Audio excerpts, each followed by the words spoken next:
So guys, এই দেখো আমাদের বাথরুমের কাজ অলরেডি শুরু হয়ে গেছে। আজকে ফ্লোরিং এর কাজ হচ্ছে। এই দেখো ফ্লোরিং এ মার্বেল বসছে। মার্বেলের কাজটা হয়ে গেলেই ব্যাস টাইলস লাগানো শুরু, কোমোড বেসিন থেকে শুরু করে বাকি কাজগুলো আশা করি এটা কালকের মধ্যে এই বাথরুমটা পুরো হয়ে যাবে, তারপরে পুরো দেখাতে পারবো। তার আগে দেখিয়ে দিই, এই দেখো আমাদের 2 নম্বর রুমের কি অবস্থা। মানে আমি যে বাইরে যাব এরপর এতক্ষণে আমাদের টাইলস লাগানো শুরু হয়ে গেছে, কিন্তু বাইরের দিকটা দেখো, বাইরের দিকটা পুরো ব্লক, যাওয়াই যাবে না। মানে আমাদের বাথরুমের দিকে রাস্তাটা পুরো ব্লক, যতক্ষণ না পুরো হচ্ছে কিচ্ছু রেকর্ড করতে পারবো না। সো এই দিকটা দেখালাম।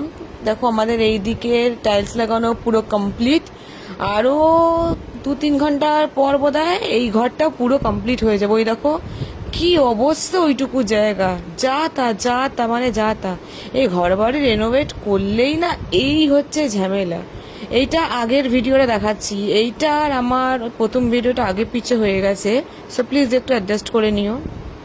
দেখো গাইস কি অবস্থা, আর আমার এই মোটা কিছুতেই আমাকে কাজ করতে দেয় না। একে নিয়ে আমাকে এনি হাও আমার ফ্ল্যাটে পৌঁছতেই হবে, নাহলে এরা মিস্ত্রিদের কাজ করতেই দেবে না।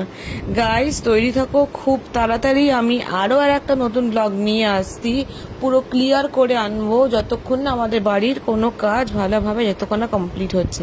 আমাদের সাথে থাকো, পাশে থাকো, আর নতুন ব্লগের জন্য রেডি থাকো গাইস। বাই।